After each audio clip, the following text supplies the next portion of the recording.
ಚಳಿ ಮತ್ತು ಮಳೆಯ ಹೊಡೆತಕ್ಕೆ ಬರೋಬ್ಬರಿ 9 ಎಕರೆಯ ಪಪ್ಪಾಯಿ ತೋಟ ನಾಶಗೊಂಡಿರುವಂತಹ ಘಟನೆ ಸಂಭವಿಸಿದೆ.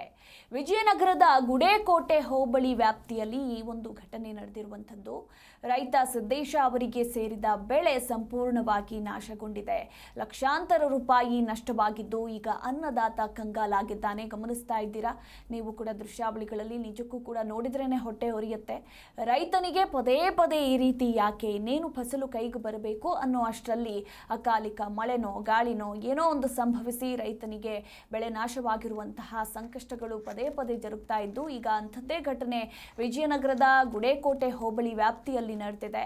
ಇನ್ನು ವಿಜಯನಗರದ ಹಲವೆಡೆ ಸುರಿದಂತಹ ಭಾರೀ ಮಳೆಗೆ ಈಗ ರೈತ ಬೆಳೆದಿರುವ 9 ಎಕರೆ ಜಾಗದಲ್ಲಿ ಬೆಳೆದಿರುವಂತಹ ಪಪ್ಪಾಯಿ ತೋಟ ಸಂಪೂರ್ಣವಾಗಿ ನಾಶವಾಗಿದೆ.